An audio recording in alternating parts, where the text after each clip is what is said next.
Let's see what Mrs. Kobuta has to say about this. Mrs. Kubota, I can't fucking say her name right if my life depends on it, is tending bar herself when Paco walk carries the mangled and bleeding Coyote into the Union. As soon as the boss lady lays eyes on her missing bartender, the place gets quiet fast. By the time she rounds the bar to meet you, Coyote is the color of wet spackle and there's something new in her eye, fear. This woman is face down hellhounds, but the sight of Mrs. Kubota is her staring at the floor and mumbling. Woman, how dare you miss 2 shifts and then come back and bleed on my floor? I'm sorry, Mrs. Kubota. I had a run that went bad. Soka, I can see that. Your arm's a mess. Was this your crusade again? Do not answer. It will only upset me further. You caused me to worry about you, Coyote, and that distracted me from my business. Hi, Mrs. Kubota. My apologies again. Cherry, take her downstairs to Dr. Castle. Yes, ma'am. Tell Castle to put something new and shiny where that arm used to be. Mrs. Kubota, I can't afford a cyber arm. I am aware of your financial situation. When you are healed, we will discuss the concept of Giri, the debt of honor. Now go. Plead elsewhere. Yes, ma'am. Karma gain 2. I'm a fucking karma machine. Her anger at Coyote's rashness slowly washes from her eyes and is replaced by tears. She sniffs, wipes them away, and inclines her head to you. Domo arigato, Phineas Zerk. That girl is precious to me. It is not often that we see acts like these in the Barrens. You have performed a great service for my little family, and I welcome you into my home. Consider it yours while your work keeps you here. But we both know that words are mere air. Beyond my thanks, I offer you this remuneration. Please take it as a show of respect. It was 1,000 Nuyen if you didn't see. Nope, fuck it. Whiz, I could use a bunk. You will find more than a bunk, Phineas. There is more to the Union than meets the eye. Below us is a small facility available exclusively for discriminating independent operatives like yourself. In it you will find vendors selling the best gear the black market has to offer, a fully equipped cyberdock, and a secure place to rest when the dreck hits the fan, as they say. This place is safe house too? Indeed, normally I require a percentage of the runner's income for the use of this facility, but as I said, you are family now. Consider it on the house. To gain entrance, play GAFFC on the piano. Where's the fucking piano around here? There it is. Oh, whoa, whoa. Hey, Johnny Clean. Johnny leans on his seemingly brand new mop, surveying the crowd at the Union.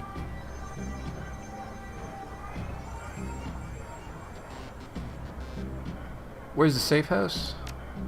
Piano's a little out of tune. Check it out. Yeah, he's up to something. Mr. Clue! The hulking troll bouncer in the immaculate suit stands as impassively as ever. The absence of dust on his broad shoulders is the only real indication that the man never moves. He nods to you when you approach. Evening. I see Coyote is back, looking only a little worse for wear. We have you to thank for that. I didn't rough her up, if that's what you're wondering. If I had any reason to suspect that, you'd be on the floor. But seeing as how you walked in together, I'm going to assume you had something to do with her being found. You have my thanks. Couldn't stomach losing anyone else so soon after what happened to Sam. You feel protective over the people here. Immensely. Toward anyone who walks through that door, be they employee or patriot. Unless they mean ill will, of course. Mind if I ask you a few questions? Haven't minded so far. Hear anything else about Sam's death? People are saying it was the Ripper, but people say a lot of things about what they don't know, what they don't understand. You know where I could find a fence? I think Van Grass is at the bar near the stage door for the cyber. I can't miss him. How long have you been working for Mrs. Kubota? I crawled in here after I awoke. Mrs. Kubota took me in and gave me a job. I've been here ever since. Do you have to pay extra for manicure on hands that big? It's funny because we're both fucking trolls. It's not the size they charge more for, it's the blood under the fingernails. I should be going.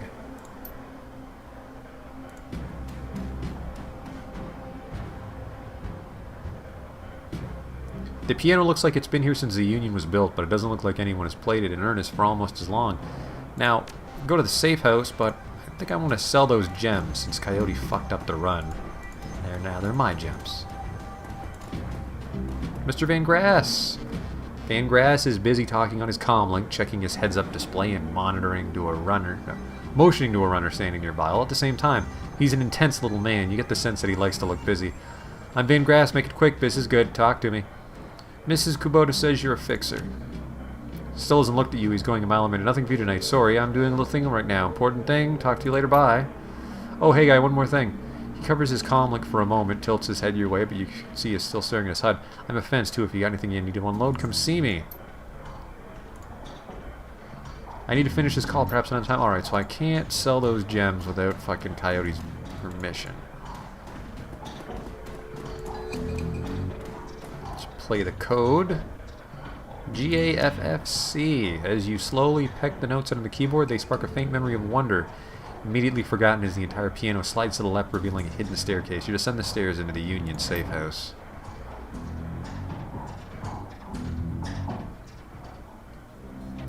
The entrepreneurial Mrs. Kubota has combined everything a runner would need into a one-stop shopping experience. Black market equipment, high-end magical talismans, and a fully stocked cyber surgery dealership.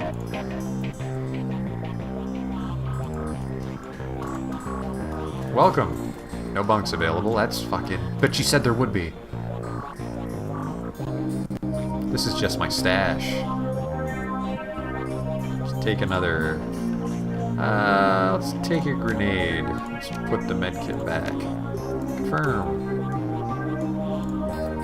Oh, there's Coyote. Dr. Sarah Castle. Make it quick. I need to operate. Thanks for helping me out back there.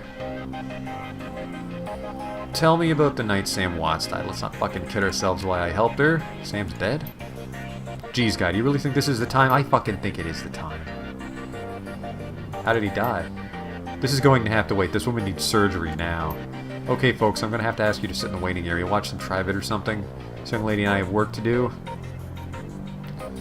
Mrs. Kubota never said what kind of cyber arm she'd pay for. I want something badass. Got one with a laser inside? I'll take what I give you, lady. Let's have a look at your face. Leave it. Excuse me? I earned this face by being stupid. I'm gonna keep it. End story. Whatever you say, kid. With one swift move, she sinks a syringe into Coyote's thigh. Nighty-night.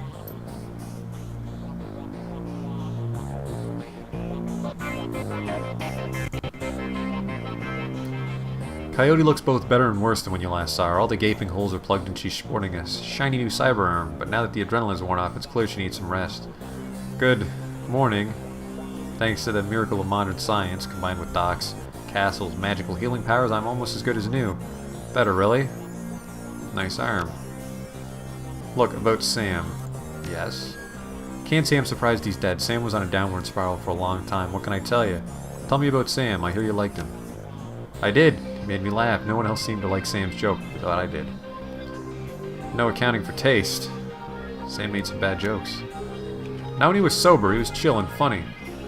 I guess I knew him the best of everyone here. Sorry he's gone. You served Sam the night he died. What do you remember about that night? It was a pretty average night. Regular crowd, I remember. Sam was drinking with a guy named Armitage. Jake Armitage? Yeah, you know him. Met him. He's a charmer. She bites her lower lip. I like gingers. Anyway, Jake and Sam were having a few. Well, Jake was having a few. Sam was tossing him back, but good. Eventually he got loud, the way he sometimes did when he mixed drinking with who knows what, and Mrs. Kubota wanted him ejected. Mr. Clue wasn't around, can't remember why. So she asked Jake to do the honors. Jake dragged him at the back into the alley, and that's the last time I saw Sam. You said he got loud. Do you remember what he was saying? Standard Sam Drek. He grew up rich and didn't deserve this. How he hated his mother, how he loved his mother. It's pretty pathetic stuff. Did Sam have any enemies? Enemies? That's hard to say. Sam partied hard, and when he did, ran his mouth off pretty good. Got his ass kicked on more than one occasion. But no, I don't think he had any enemies, at least none that I'm aware of. Where did Sam live? On the streets mostly. He'd occasionally convince someone to let him flop on their couch, but he'd always overstay his welcome and get kicked out after a few days. Sometimes I'd sneak him down here so he could crash in one of the bunks. He used one the night before I saw him last. How bad was his drinking? If it was just the drinking, it would have been bad, but Sam wasn't the monogamous type. He dabbled in everything. Booze, chips, drugs. He loved the nitro. Whatever he could get his hands on. It wasn't always like that, but once he got sick, he started using more and more stuff to try to forget about it. Sam was sick? Dying. Didn't you know? Everyone could tell. You could just look at him and see he was a walking corpse. Had to be the drinking. Then he disappeared for a while and came back all better. Looked good even. All better just like that. He said his mom helped him out. Never said how, though. Now I need you two to do something for me. Oh, like fucking save your life? What do you need, babe? I need you to talk to Mr. Delilah for me about the Royale run. He's usually upstairs. Tell him I didn't get the gems. Maybe I can take another run at it when I recover. I will. I already have the gems myself. Oh. Clues. The bunk is a mess and reeks of booze. Searching through the sheets, blankets, and pillow, you find an old photograph that you've seen a lot of wear. Look at the image on the photo. The picture is of a blonde boy and girl, both about age 14, sitting on a dock on the edge of a lake. They appear to be twins. The boy has his arm tight around the girl's shoulders and is mugging for the camera. The girl is planting a kiss on his cheek while making rabbit ears behind his head with fingers. Check the back of the photo. Written on the woman's hand are the words, Sam and Jessica. Lake Shemamish State Park, summer 2040. Pocket the photo. Let's talk to Doc Castle. In Shadowrunner circles, the term doctor is often used quite liberally to describe anyone who sawbones with a needle and thread. But in the case of the Union's resident medical expert, nothing could be further from the truth. The safe house boasts a fully equipped medical suite complete with shamanistic fetishes. This is the sixth world medicine of the highest caliber. The doctor herself is an unassuming sort, perhaps the type to go unnoticed entirely, if not for this sprightly spirit perched on her shoulder like her own personal gargoyle. The spirit's burning eyes follow you constantly, even as the doctor's own eyes are buried in their charts. However, she does look up long enough to acknowledge your approach. I'm Dr. Castle. I understand you were instrumental in bringing Coyote back to us. Thank you for that. Null Sheen. Fixing up her arm, that was a piece of work. Surprisingly routine as it so happens. She notes you eyeballing the facilities. I can tell you're surprised to find a full-service medbay under a dive bar in a slum. Don't be. This is a Shadowrunner bar after all. For a purveyor of cyberware and trauma kits, there's no better place to set up practice. I patch runners up, install and maintain their cyberware, provide medical supplies for their runs. I may not be as mobile as Doc Wagon, but I'm the next best thing. Can I help you with anything? I see shamanistic fetishes. Are you a shaman too? While modern medical technology makes surgery less disruptive than it used to be, it's still an ordeal for both the body and the spirit, requiring extensive recuperation to properly heal. I'm entrained in the ways of the spirit world as well as the scientific world. I do my best to heal the whole patient. What's that on your shoulder? This little guy supports the healing rituals I perform on my patients after surgery, dramatically reducing their recovery time. Not standard procedure, of course, but the results speak for themselves. What cyberware do you have available? And I'm not going to use cyberware because that'll fuck up my my magical abilities. But it's tempting. Tell me more about trauma kits. Trauma kits are fully automated stabilization units that include a defibrillator, spray-on synthetic skin, and medical nanomachines. They can save a runner's life if you move fast enough. So if you're bleeding out, one of those can get you back on your feet. Exactly, but you have to be quick. This is Doc Wagon's own field tech, but even their stuff has its limits. So your medical supplies. Doc Wagon Platinum Trauma Kit. Just med kits. Goodbye.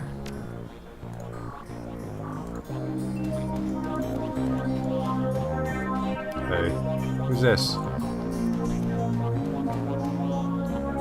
Past the bar, the edges of the safe house become somewhat distinct due to the magical haze surrounding a particular elf.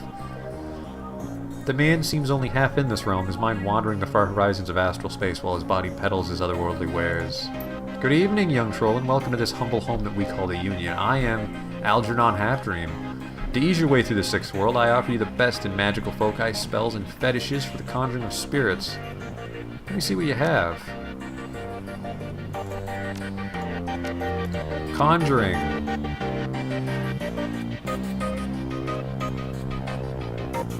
I should definitely put some points in conjuring. Chi casting? Chi casting 10. Fucking Jesus Christ. A Force 2 elemental. Oh fuck, look at all these little elementals he's got.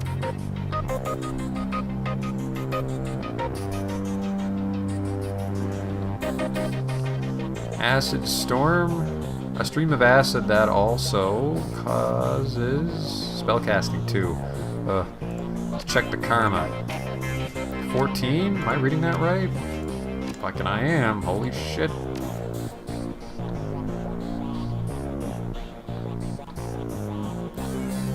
spirit summoning. It's conjuring.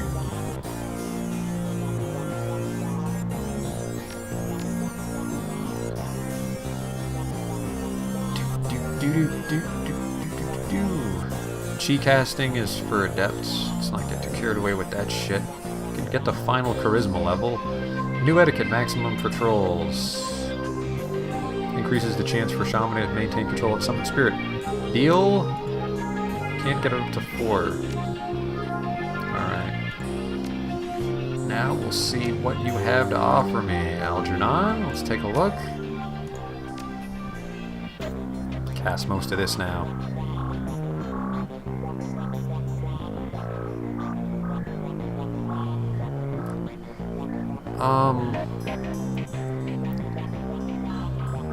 An area effect spell that reduces the chance to target someone by 15%. Deal. Silence Haste increases the friendly target's AP by 1 for 2 rounds. Why not? Slow decreases the target's movement by 1 for 3 rounds. Now let's get a fighting spell.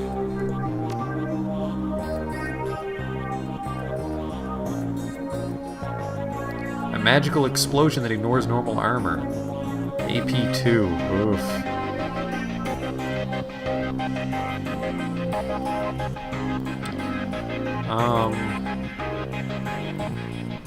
Mana Bolt only costs 1. Sold. Confirm. Then we will have all those spells equipped already. Confirm. Someone's gonna sell me guns. Check your clothes, change your life, right? Not only will you look better, not that you look bad now or anything, but each one will help you keep on the right side of the ground. Show me what you have. You're just the guy from upstairs. I don't want this.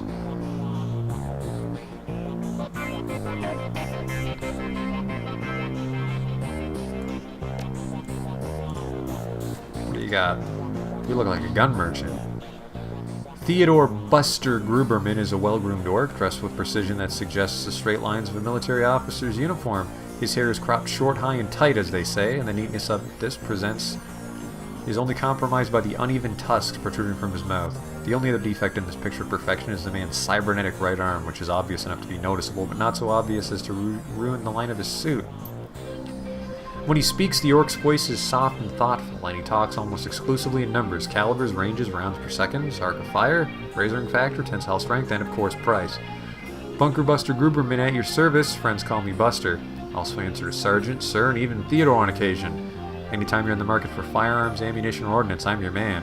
How can I help you? What do you sell here? Things that go bang in all shapes and sizes, plus other odds and ends on occasion. Consider me your own personal armory. All weapons are guaranteed to meet strict UCAS military spec or your money back. In addition, I can handle routine maintenance, repairs, and upgrades if you so desire.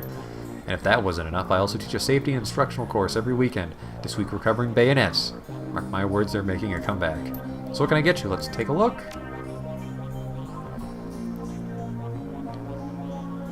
A low-end, all-purpose shotgun. Well, that seems to be a downgrade from the street sweeper. Everything's topsy-turvy. But I just want a fucking shotgun.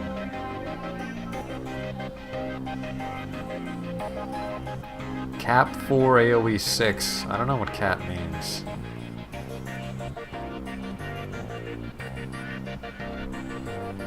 Your starter gun seems to cost a lot. I don't know why. Well, sorry, but I was hoping for some new stuff. David Fry II. Every inch of this tech alcove is covered in a chaotic patchwork quilt of circuit boards, chips, wires, displays, and a million other things that you can't identify. In the eye of this techno-bits storm stands a dwarf, immaculately dressed and supremely calm. I know that look. Don't let the size of the shop fool you. I can get any Matrix hardware or software that exists, and if it doesn't exist, then I can get it made for you. Any questions I can answer, any gear you need? What's a deck? You jack into the Matrix from the context of a run when you jack into the local node of the facility you're in. The deck determines how many programs and ESPs you can carry and the firepower of your base Matrix attack. Decks have IP, and when a deck's IP is reduced to 0, you'll get booted from the system.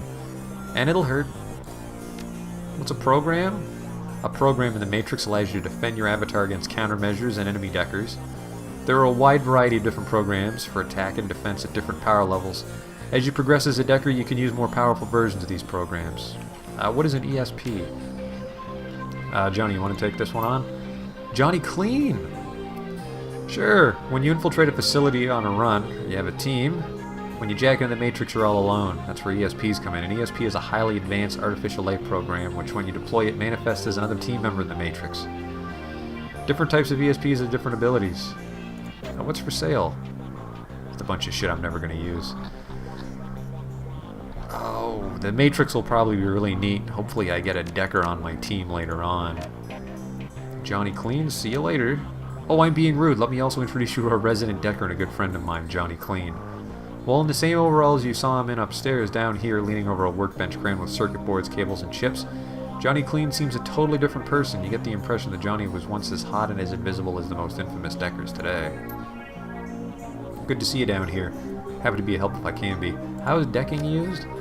The decking skill is often used just on terminals in the real world to get information, hack doors, etc. But occasionally a run will have the option of requirement to go into the local matrix lane of the facility you're infiltrating in order to gain access to valuable information or control more important things in the real world. Why are you dressed as a janitor? Did I stand it upstairs? Janitors never do. When I was younger, I had a rep for getting in and out of systems so cleanly that no one knew I was there. Half the Matrix run that earned me my rep were made possible because I was able to get inside the facility posing as a janitor. Now it's just sort of part of me. Is it true that you were part of the Echo Mirage team? I don't know where the fuck that just came from. Let me take this one. Listen, I've known the guy for over a decade and he's been smart enough not to tell me. So he sure as hell isn't going to tell you anyone about those days. For your health and his, best to let the subject drop. Alright?